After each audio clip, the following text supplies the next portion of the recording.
gentle humans from Los Angeles, California, and Josh! Yeah! Thank you very much. Hey guys, improv, am I right? Yeah. All right. So, it's duo night. It's just me. For now. So, beautiful thing with improv over all the years that I've been lucky enough to travel, perform, teach it, what drives me with it is the support that partners build with each other on stage. I mean, tonight you're seeing married couples, you're seeing people who perform together for years, decades even. I regularly have a duo where we're in the process of our 10th anniversary of myself and BJ Lang of Tacklebox. Thank you. He's not here. But when he's not here, I like to do the next best thing to me, where I'm not having someone that knows all my ins and outs. I have someone on stage with me that doesn't know a damn thing about me. And I don't know a damn thing about them. And we just see what the fuck happens. So, this is how it's going, because I know there's a few, and I'm kind of leaning over towards this side, because I have not officially met them yet, but apparently, as I'm walking in, these three lovely ladies over here have informed me that they actually currently take improv classes with a good friend of mine. I know Roland Riches know Mr. Michael Hyman. Apparently, these are some of his students. So I mean, we can make fun of him on stage if we want. He's not here; he won't care. But my question is, would any one of you willingly, I'm not going to drag anyone on stage, anyone you willingly be interested in performing a show with me? Not her? Well, just one. Whoever. I'm not going to force anyone. We got someone. All right.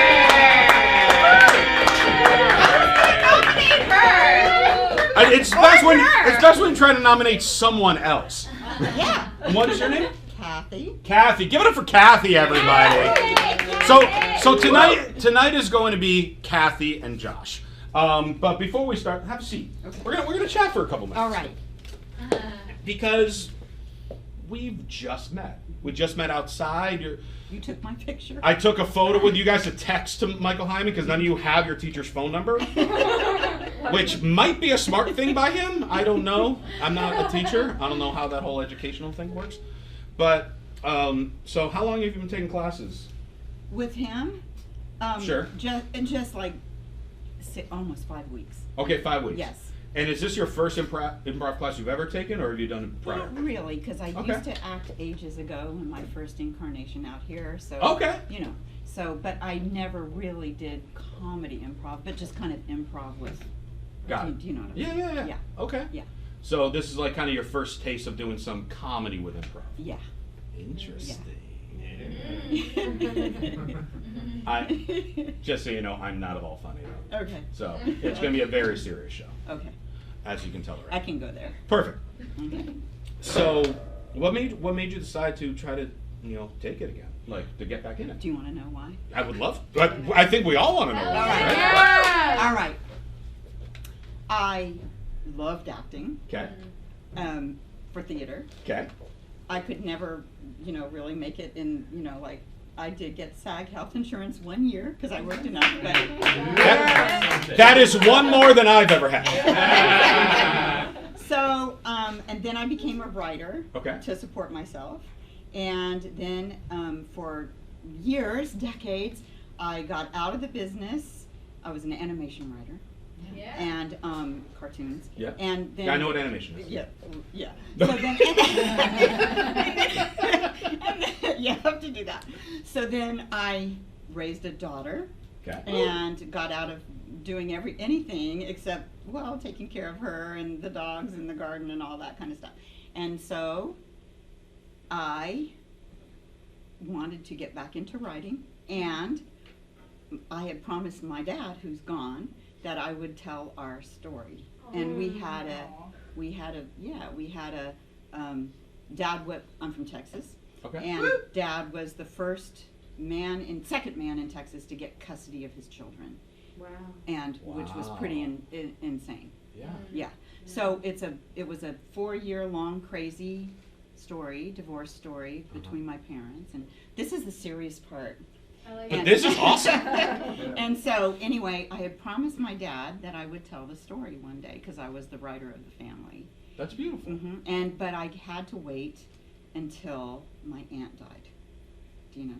Because No, I didn't know until you just told me. I did not know we had to wait for the aunt. I had to wait for her because Spoiler alert. yeah, she was the other side. The other side of the family did the best they could, but my mother was bipolar and so crazy and went kind of nuts. But so this other side of the family really tried to intervene and tried to help everything, but it really was a mess. So we were estranged for a while, then we got back together, and she just passed away from COVID, like not last fall, but the last fall. So now I'm free to write the story without. I did not want to hurt anyone's feelings. Do you know what I'm saying? Yeah. So that is not the story that I'm writing. But what came out? No, really, I intend to do that. I intended to do that. I intended to write.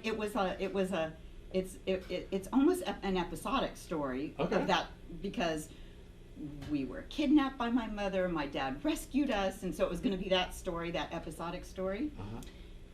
But when I started writing, and that's the one I promised him I would tell, and it would hurt her feelings because they took us in thinking that they were going to protect us.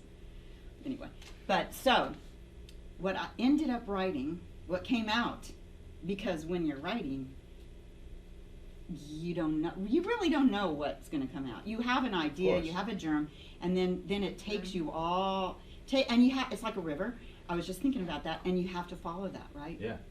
So what it is now is the beginning story of that. And what it is now is a young girl, me, her coming of age story in Texas, red What part of state, Texas? San Antonio. Okay. And because and my friend Natalia and I were just talking about this as we walked in, that we don't think anything's random in life, that you meet people for a reason and people come into your life for a reason. So needless to say, after this 4-year, I was so shy, I couldn't, that's probably why I got into acting. I was so shy I couldn't look at anybody. But this is the story of people that healed me. Do you know? It's beautiful. Yeah. Wow. That's so beautiful. Yeah. So that is. Yeah, give it up. This is. I don't normally get stories like this. This is like really like heartwarming and beautiful. And now we got to do like stupid potty mouth improv and stuff. No. I'm all there. Oh, perfect. Well, here's what we normally do whenever I do one of these shows. So normally, because again, I'm just meeting you just meeting me. But you know a lot about. But now I've learned a lot about her really quickly. So instead of normally getting a suggestion from the audience for our show, I would ask one question to you, but you've already kind of answered in detail with stuff. So I would ask one question about you. You can ask any question you want to me, and based on that information that we're giving each other, we're just going to do a show. So we'll just be doing some scenes. I'll run up. I'll edit it. We'll do a new scene. I don't know if Michael has taught you that on what scenes are, because it's Michael Hyman. I'm just doing it because we're filming it so we can see that I called him out on it. No, I'm kidding. I love Mike. I love Okay, so you edit it? What do you mean by that? So by editing, so what I mean is we would do a scene, and at some point in the scene, well, you can, whatever, it doesn't matter. But so at some point during the scene where I feel like, okay, it's time maybe for us to do a new scene, I'll kind of go by, I'll go like this. Okay. So you'll kind of see me walk by and that's called a swipe edit. Okay. And then that's our cue to then start something brand new. We could be new people, maybe if you want to bring something back. I'm going to support whatever you decide to throw out there. Because that's what, like I said at the beginning, improv is all about support. Woo! And this is a fun challenge for me to try to see, because you might be the next Sean Landry. Yeah. I mean, that was the person who was hosting. Oh. Yeah. She seemed a little confused. I was confused. She seemed a little confused. Tina Turner.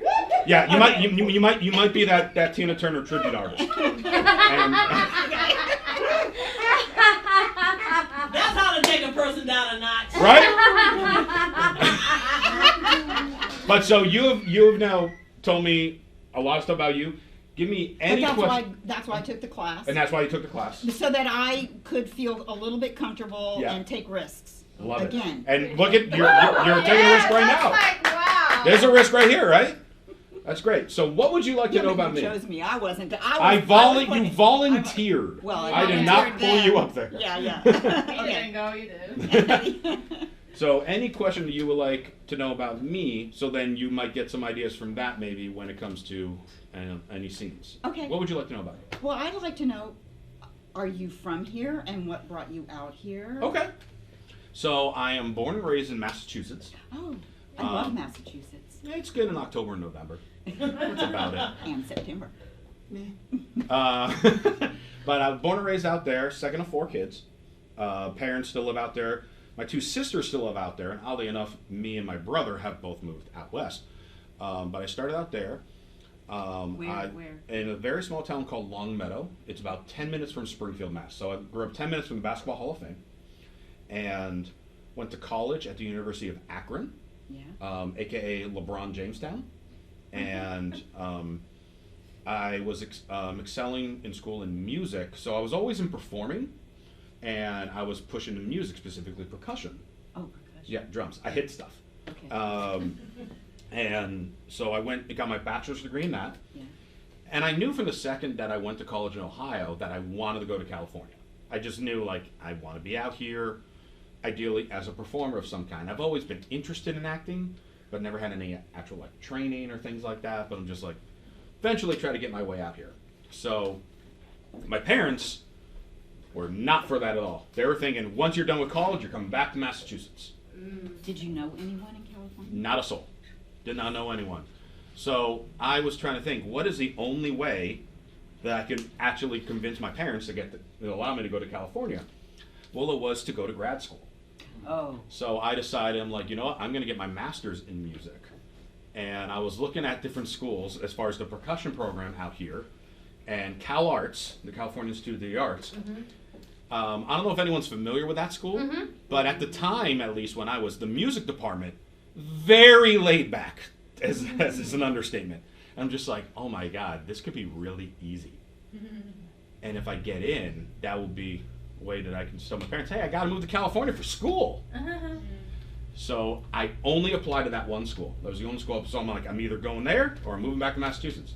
And I got in, convinced them that I can move out here. And while I was out here, I was in school full time, worked a job at Borders Books part time, and a coworker at the Borders Books at the time was completing classes at I.O. West, which is the improv theater where I learned. First met Sean way back when. That was the host, the Tina. And he invited me to one of his shows, and I never looked back. I said, like, this is the stuff I want to do. And that was 17 years ago. Wow. Yeah. Wow. So Okay. there's a little bit about me. Yeah. I know a little bit about you. Yeah. Want to do some improv? Sure. Let's do it! All Yes. right. All right. Yeah. So we're going to start. Okay. All right.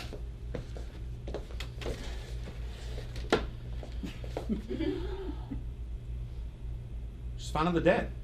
What? She's finally dead. We should celebrate. Well, wait. Are you sure? You know, I mean, not moving. You're not supposed to do that to anyone. Oh. I'm not normally around dead people. It's kind of sacrilegious. Are you okay? But wait, do you have a mirror? A mirror? Don't you know that you're supposed to hold it at their nose? And Oh, then here you go. Here's one. Thanks. So what exactly are you trying to do? If they're still breathing, there's a little condensation that gets on the mirror. Trust me. Mom, you're much smarter at this than I I had a hamster. That wasn't dead. And you did this technique. You did this technique with the hamster. Don't you remember? You were like 2. I was like 2. Why would I remember it? I was 2. Okay, this is a little bit upsetting. So I thought you'd be happy. She's dead. She's dead. I know. I said that like a minute ago. So, I mean. Oh my God! What do we do now? I mean, I'm assuming we got. Could we get in trouble? Well, we didn't kill her. No, she just plots. She did. Oh my God! Well, But now we can like travel like you always it's wanted to do. very easy when it's a hamster. You just go bury it in the backyard. But this is a real. I mean, right? We can. I mean, it'd be more obvious if we buried her in the backyard, and we certainly can't flush her down the toilet like that goldfish. No. No. We should probably call But our somebody. plane leaves in 10 minutes. In 10 minutes? We really gotta go. We have to go. Oh, gee. Okay, let's go. Okay.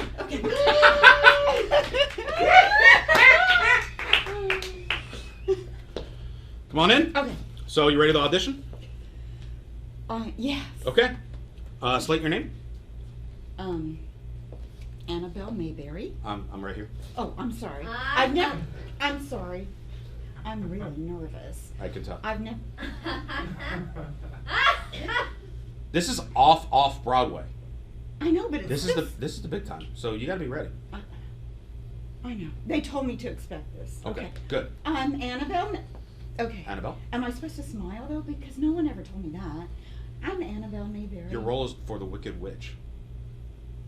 Does a Wicked Witch smile? No. Wrong. She has a cynical smile, like a sinister, crazy. Like this.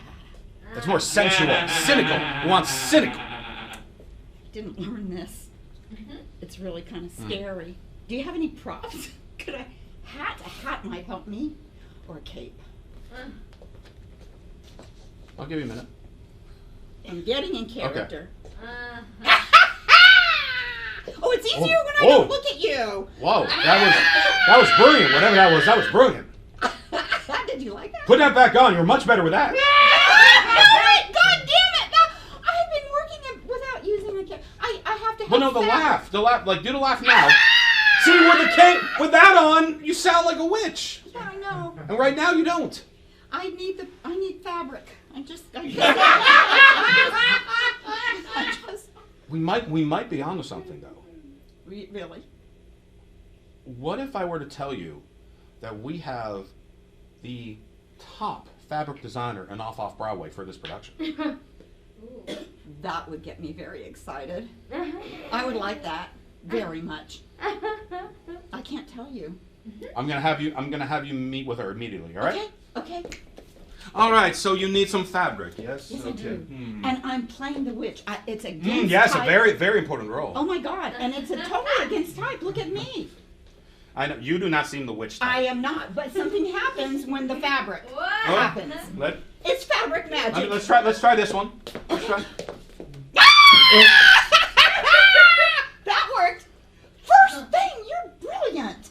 They said you were brilliant. I know. Oh my God. know. Woo. This is very exciting. Is this your first I'm role? from Akron. This is like Akron. What country is Akron in? It's in Ohio. I knew someone who went to Akron. Akron? Yeah, must be a different city. Maybe it's next. Well, it's not even close in the alphabet. Akron. How do you spell Akron? Akron. That's so weird. That's how you spell Akron. You haven't. Oh, you're joshing me. You're joshing me. How'd you know my name?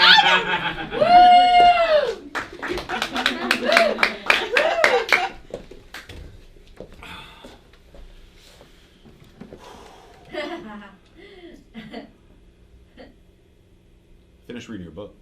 Oh, I'm scared to ask. I can't look at you, but I can't. Ask me. What did you think? It was incredible. Oh! You liked it? It was the most thought-provoking, emotional roller coaster I've ever had with a spine and paper. Oh my God!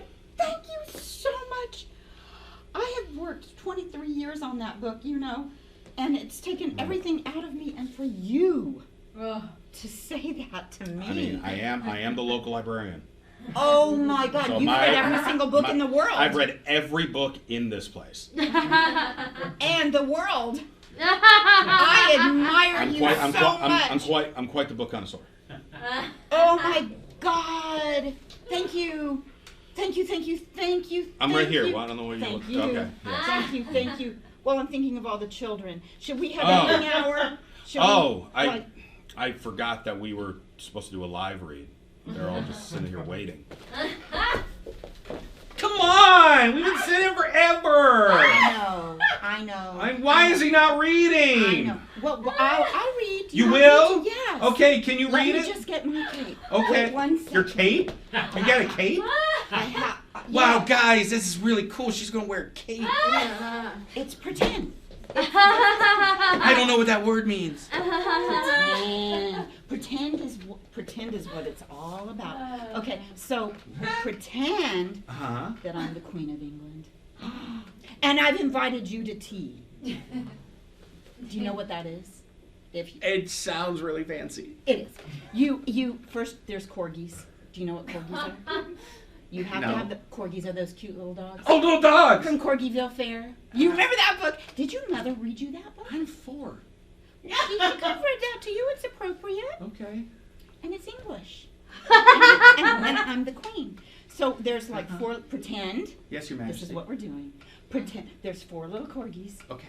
Right here. Yeah. There's 5 of them over there. They like your tea. They like crumpets. How many is that? 4 and 5. How many fingers? 100. Try again. 1. 1, 2, 3, 4, 5, 6, 7, 8, 9. That's it. Oh, 9! Yeah! 9 corgis is a fair. And you know, a fun fair. Like with popcorn and crumpets and tea and stuff like that. Anyway, so I'm pretending I'm the queen. What's she talking about? Are you guys following this? Yeah. Good. Okay. Who said that? Those are the 9-year-olds. Oh, that's why I get to sit up front. Yes. Yes, because you're also very special. Thank you. The queen thinks I'm special. The queen says you're special. And the queen is always right. In fact, do you want to be a knight? I'll knight you.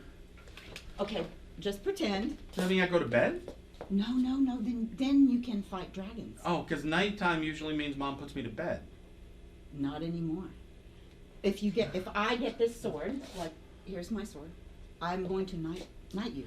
Once you become a knight, you are a fighter for justice and freedom, and you will fight dragons everywhere. Miss, I don't think it was a great idea to pull out a sword around the kids. You were doing great. That little kid seemed really excited, but then the sword kind of scared the parents. But it was plastic. They don't know that. Well, you know what? They don't have any imagination. What are we going to do?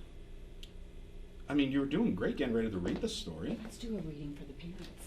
Reading for the parents? Mm-hmm. We could read my new book. Okay, let's do that. All but the racy parts. All right, I'm here. What has my kid gotten me into now? You're going to hear a great story. Uh-huh. And then you're going to learn how to tell a great story. And you're not going to be judgmental to your kid. If your kid wants to get a plastic sword or a pretend sword or anything, it's really important that you encourage his imagination or her imagination or their imagination, whatever. Woo! Like there's all these corgis here. How You many? see 'em? Count with me. There's 1. 4 here. There's 5.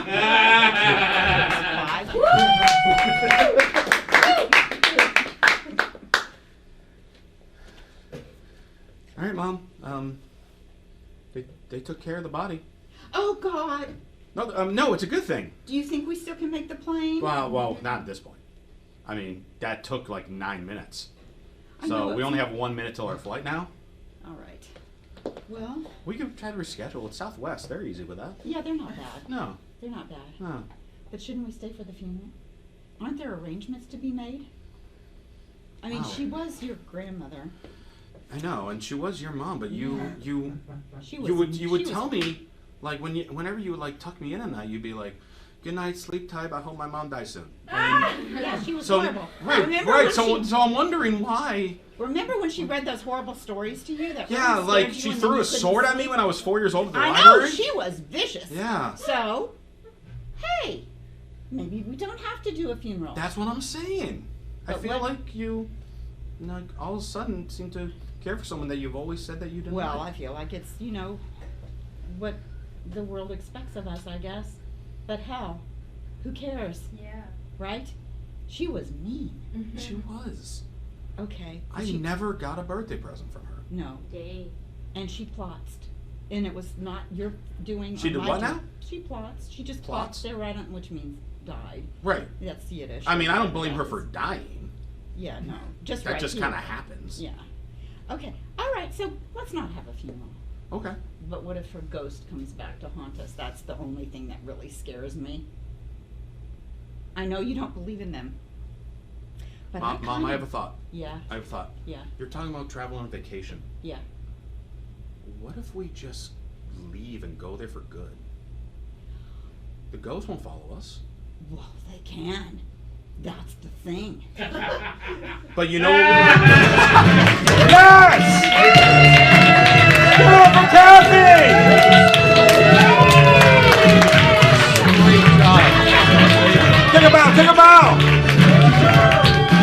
It's been Cathy and Josh!